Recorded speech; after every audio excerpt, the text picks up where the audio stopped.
ताड़म णमो से दाड़म णमो आय रे आड़म णमो वजायाड़म णमो लोए सव्यसाहुणम मंगलम भगवान वीरो मंगलम गौतमो गणे मंगलम कुंद कुंदात्यो जैन धर्मोस्तु मंगलम सर्वमंगल मांगल्यम सर्वकल्याणकारकम प्रधानम सर्वधर्माणां जैनम जयतु शासनम। इस भवतरु का मूलैक जानो मिथ्या भाव ताको करि निर्मूल अब करिए मोक्ष उपाव।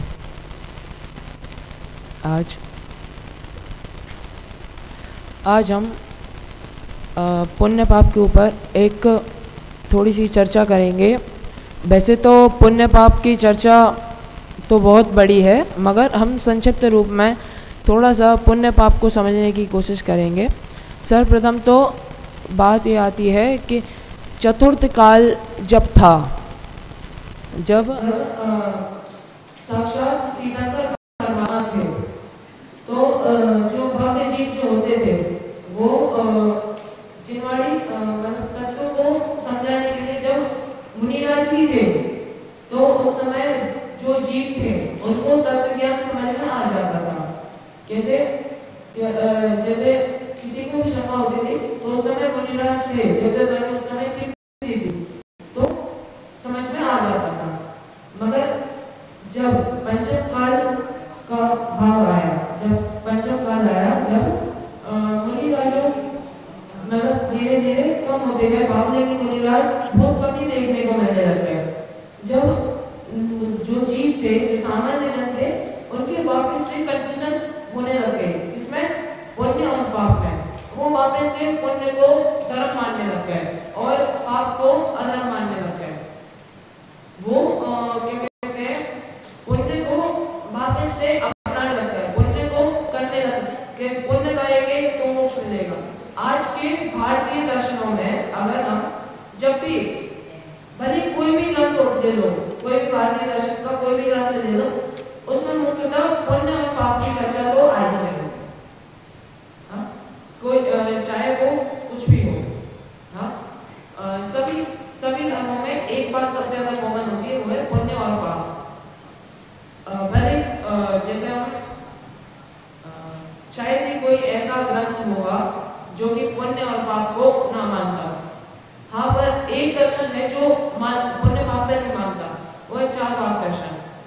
वह ऐसा दर्शन है कि जिसमें पुण्य पाप कोई मैटर ही नहीं करता। वो ये सोचते हैं क्या कि भैया जिंदगी थोड़ी सी है तो मजे से जीना है, जितने भले ऋण लेके ही क्यों ना पीना पड़े, तब भी पूरे आराम से रहना है हमें। क्यों? और अगर ऋण लेके भले ही कुछ करना पड़े, भले ही ऋण लेके हमें घी पीना पड़े, ऋण लेके खाना पड़े, तब भी हमें जीवन अच्छे से व्यतीत करना है खुल के। हाँ, फिर मरने के बाद कौन तू और कौन मैं, वो इस सिद्धांत पे चलते हैं। हाँ, हालांकि पुण्य पाप की चर्चा बहुत विस्तार में है। जैसे अब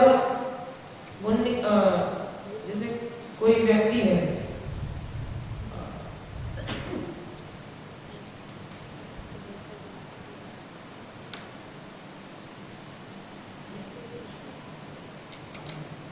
पुण्य और पाप दोनों को अगर परिभाषा रूप से अपन पहले देखें तो पुण्य की परिभाषा क्या होती है?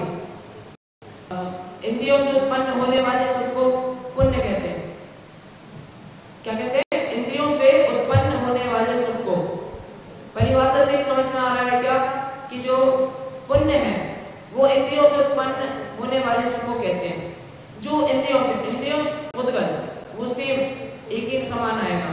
हाँ, जब भी कहीं भी पुण्य की बात आती है तो जीवों के मन में एक माइंडसेट बना रहता है कि भैया पुण्य करने योग्य है और पाप छोड़ने योग्य है। पुण्य करेंगे तो स्वर्ग आदि मिलेगा, पाप करेंगे तो नरक आदि मिलेगा।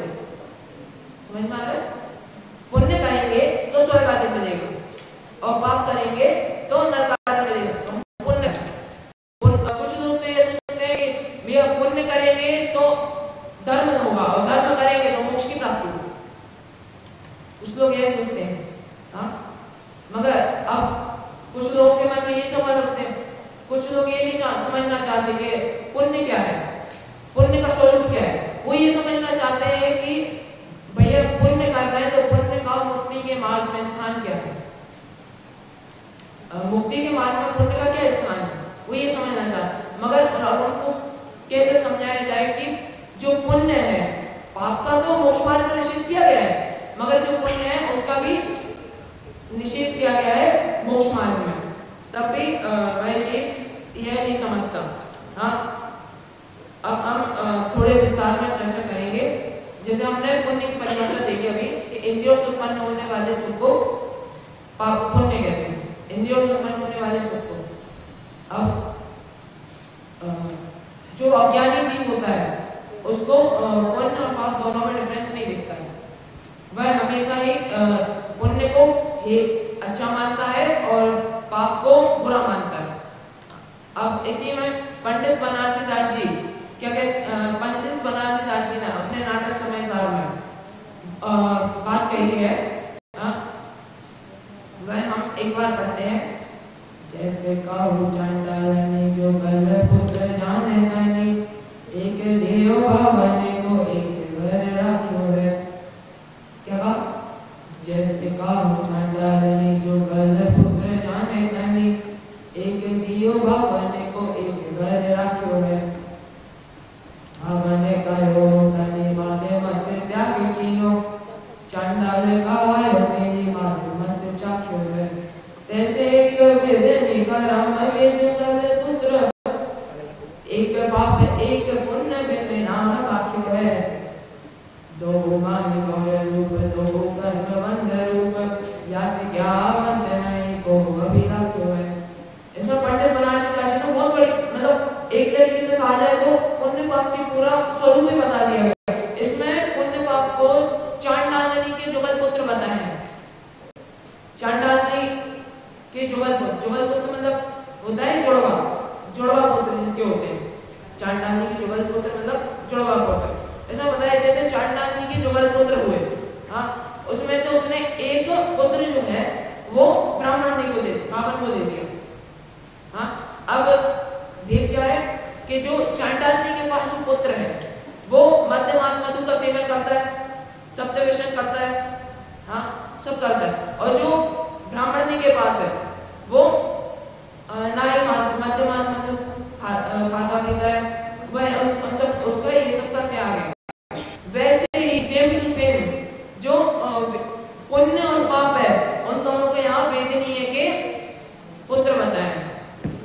मतलब यहाँ पे उसकी कंपेरिजन क्या है कि जो पुण्य और पाप है वह चांडालनी के पुत्र के समान है। जैसे चांडालनी के दो जुगल पुत्र हैं, भले उनका भले जो भवन जो है वो जो ब्राह्मणी को दे रखा है उन्हें पुत्र, वो अलग क्रिया करता है और जो उसने घर रखा है वो उसकी अलग क्रिया होती है। मगर जो वे के जो पुण्य वो अलग काम करता है, पुण्य होता है और पाप दो रूप है। हाँ, ऐसे दोनों को फर्क है तो दोनों समान ही है। तो एक माँ के बेटे है ना वो, तो हाँ, एक माँ से जन्मे हुए पुत्र है ना वो। हाँ, भले बस फर्क इतना है कि एक शुभ रूप है और एक अशुभ रूप है। हाँ, दोनों में अंतर नहीं है, तब भी उसमें यह संसारिक रूप से अंतर दिखता है। हाँ, आगे पुण्य पाप की समानताएं बताइए, क्या शंका करता है ये बताते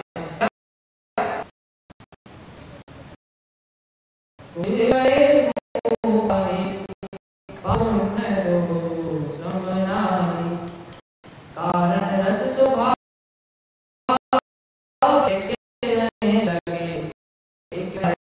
यहाँ पंडित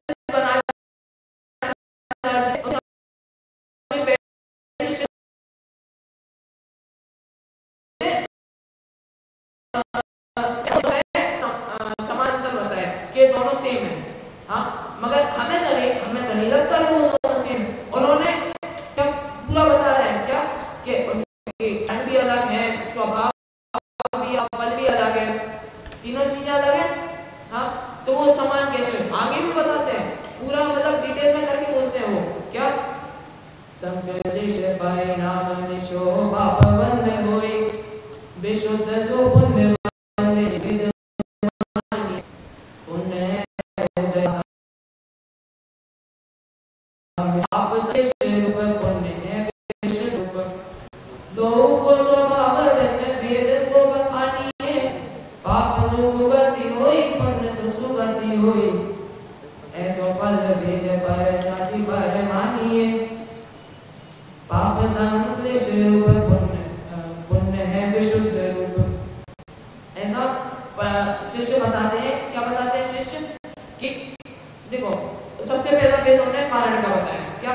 दोनों के कारण अलग अलग हैं। देखो, संकलेश परिणाम करोगे तो पाप होगा, और जो अगर निर्मल भाव करोगे, अच्छे परिणाम करोगे तो पुण्य होगा। ये उन्होंने कारण बता दिया कि किस कारण से बंद होते हैं। हाँ, और उन्होंने ये बताया साथ साथ कि पाप का उदय असाधा रूप होता है और पुण्य का उदय साधा रूप होता है। पाप का साधा रूप होता है तो क्या कहते हैं, बुरा होता है, और पुण्य का साधा रूप होता है। हाँ, और इसी में हमने रस भी बताया कि जो पुण्य का फल है वो मधुर है, और जो मतलब अच्छा है, प्रिय है, और क्या कहते हैं जो पाप का फल है वह बुरा है। हाँ, उन्होंने सब में भेद बताया, और पाप से दुर्गति होती है और पुण्य सुगति होती है। उन्होंने ये सब समझा है किस तरीके से। हाँ, तो इतने में शिष्य की जो शंका है उसका समाधान करते हुए पंडित बनारसी दासियां क्या कहते हैं। हाँ, पुण्य बंदे तो मैं मुका भी नहीं, कितनी बड़ी बात क्या है।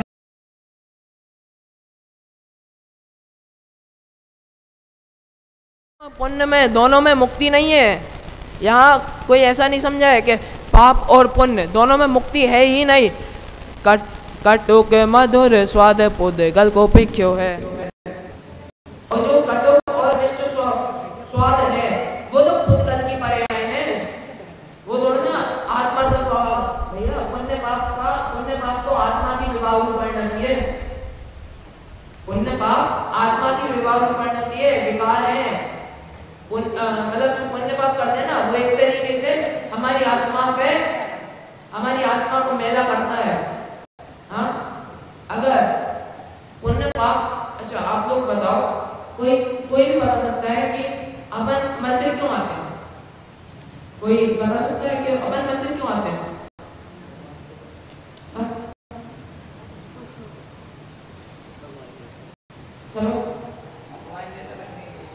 भगवान जैसा बनने के लिए। अब हमें तो पता है कि हम अपने भगवान को देखकर हमें समान बनना है, वैसे इसलिए हम मंदिर आते हैं। पर जो और है, जो अन्य है, वो क्या सोच के मंदिर आते हैं कि जैसे कोई अच्छा त्योहार का सीजन हो, हाँ, और उस समय पे जैसे कोई भी आए, कोई अच्छा उसका बड़ा बिजनेस हो और वो मंदिर आता है, तो उसके मन में 90% ये बात होती है कि भैया मंदिर जाना है तो जाना है। क्यों?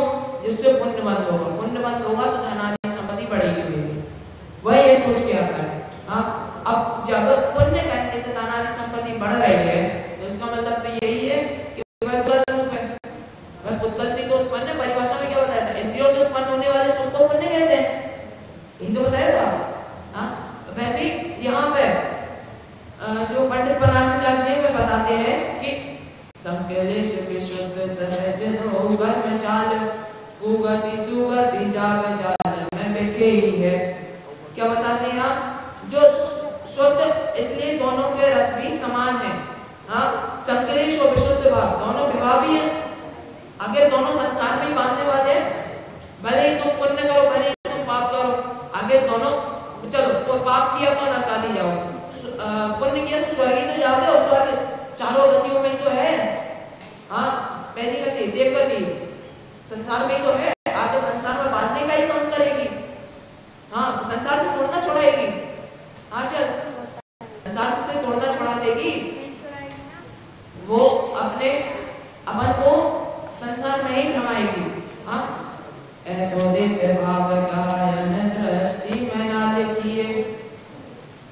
इतनी इसमें ये बात कहते हैं कि दोनों कारण रस स्वभाव और फल में अज्ञानी भेद देखता है। जो अज्ञानी होता है वह उसी को ये भेद देखते हैं, उसके कारण में, उसके स्वभाव में, उसके रस में। और जो ज्ञानी होता है उसको इसमें दिखते नहीं, उसको सिर्फ आत्मा ही दिखती है। अब जैसे एक एग्जाम्पल के रूप में समझते हैं, जो जैसे कोई भिखारी है, हाँ, वो 4-5 दिन से भूखा है, उसको बहुत तेज भूख लग रही है और मान के चलो अचल गया और उससे ये कहे कि बताओ भैया सोने की चेन दिखाऊं मैं आपको, मैंने जो नहीं खरीदी है, हाँ, बताओ भैया आपको गाड़ी में घुमा देते चलूं, हाँ, तो वो क्या कहेगा, अरे भैया अगर कुछ खाने का हो तो दे दो, वरना क्यों ये तृष्णा वगैरह आप मुझे दिखा रहे हैं। उसी प्रकार आत्मा जो है, जो आत्मार्थी होता है उसे आत्मा ही दिखती है, उसके अलावा कुछ नहीं दिखता है। जो आत्मा का अभिलाषी होता है, जो आत्मा की चाह रखता है, उसको सिर्फ आत्मा ही दिखाई देता है, उसके अलावा अन्य बाहर चीजें नहीं दिखती। हाँ, और इसमें आगे क्या कहते हैं कि जो ये पुण्य और पाप है, ये महा अंधकूप बताया है।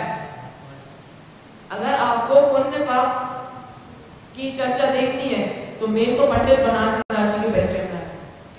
पंडित बनारसी दास के जीवन में जितने पुण्य पाप को उतार चढ़ाव आए ना, उतने शायद ही किसी पंडित किसी भी ग्रंथ में आए हों। पंडित बनारसी दास जी उनको एक थी इसकी पुत्र आदि वैभव को पाने की, मगर उनको पुत्र रत्न की प्राप्ति हुई, पर उनकी 3 शादियां हुई, 3 शादियों में थे, 9 पुत्र थे, मगर 9 ही चल बसे। मतलब पुत्र की प्राप्ति हुई और वही चल बसे। हाँ, पंडित बनारसी दास जी कोई ऐसे मतलब कोई गरीब वगैरह परिवार में जन्म नहीं लिया था, उनके रत्न आदि का व्यापार था, हीरे वगैरह का व्यापार था उनका।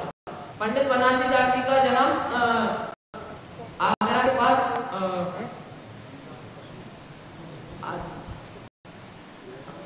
पंडित बनारसी दास जी का जन्म आगरा के पास, आगरा से थोड़ा सा आगे जौनपुर नाम की जगह पर हुआ था। हाँ, वे शुरू से दिगंबर मत में नहीं हुए थे, वे श्वेतांबर मत में हुए थे। हाँ, उनको अपना स्वरूप नहीं पता था।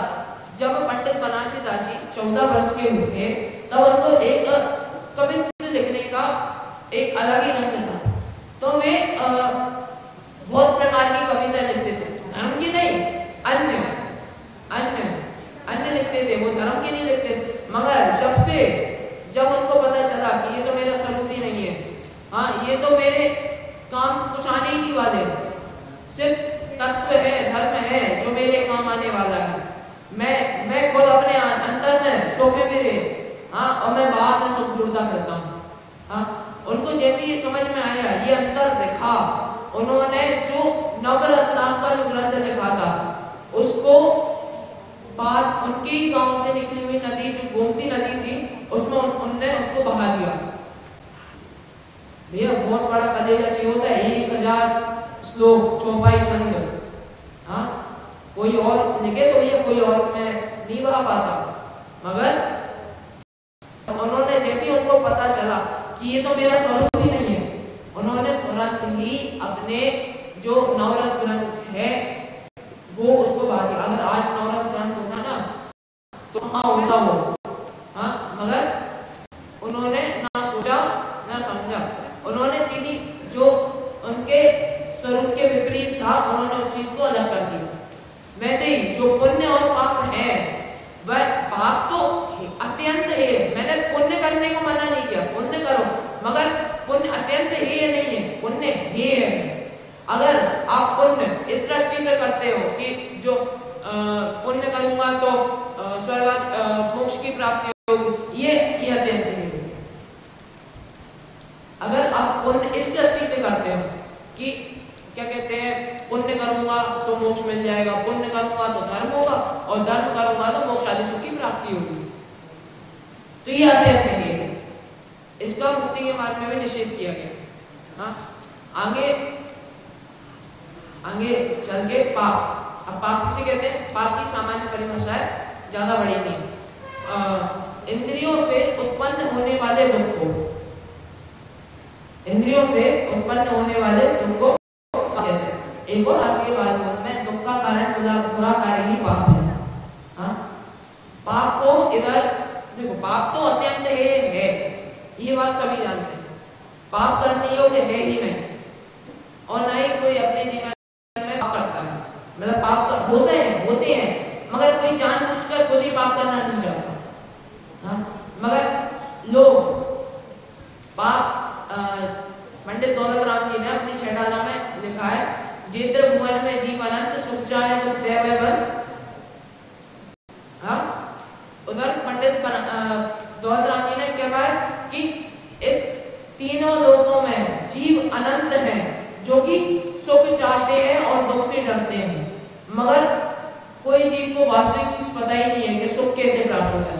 बस लोग ये सोचते हैं कि भैया पुण्य करेंगे तो सुख की प्राप्ति हो जाएगी, पाप करेंगे तो दुख होगा, तो भैया पाप करना ही नहीं है, पुण्य करना है।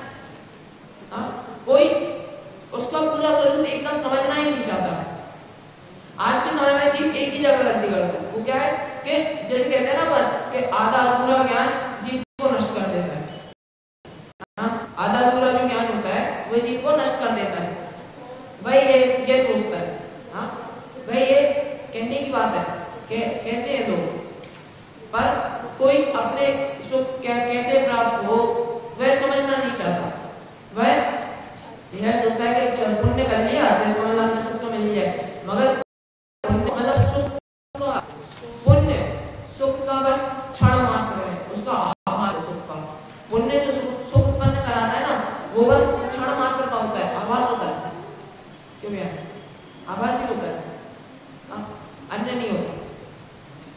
ऐसे हमारे बड़े पंडित जी साहब रविंद्र जी आत्मा, पंडित जी रविंद्र जी आत्मा, हम पूजन करते हैं, पर हम पूजन करते हैं, अपने पूजा पीठिका कितनी बार पढ़ी? हर संडे को, हर रेगुलर पढ़ते हैं, रेगुलर पूजन करते हैं, पूजा पीठिका पढ़ते हैं, उसमें हम कितनी बड़ी बात कह देते हैं हमको खुद को पता नहीं चलता। अब बड़े पंडित जी साहब की पूजा पीठिका में एक लाइन आई है कि निज पुण्य पाप द्वारा परिणति हुई विकारी, मैं पाप तो तजाए अब पुण्य ही तजूंगा। हाँ, कितनी बड़ी बात, इसमें अपन बहुत बड़ी बात कह देते हैं, अपन को खुद को पता नहीं चलता। हाँ, निज पुण्य पाप द्वारा परिणति हुई विकारी, पुण्य पाप के द्वारा मेरी आत्मा मैली हो गई है, मेरी आत्मा मैली हो गई। जिस प्रकार मैंने पुण्य को तजा, जिस प्रकार मैंने पाप को तजा है, उसी प्रकार मैं पुण्य को भी तजूंगा। ये कितनी बड़ी बात है। हाँ, मगर कोई इस चीज पर ध्यान नहीं, सब लगे हैं, बस पढ़ रहे हैं। अगर आप तत्व का अर्थ समझो ध्यान से तो बहुत कुछ समझ में आता है।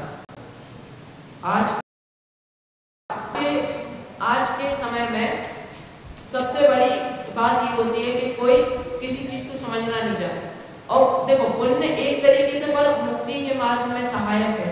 वो कैसे, जैसे एक एग्जाम्पल आता है, श्वेतांबर मत में आता है, पर मेरे को अच्छा लगा इसलिए मैं बता रहा हूँ। जैसे अपन कपड़े धोते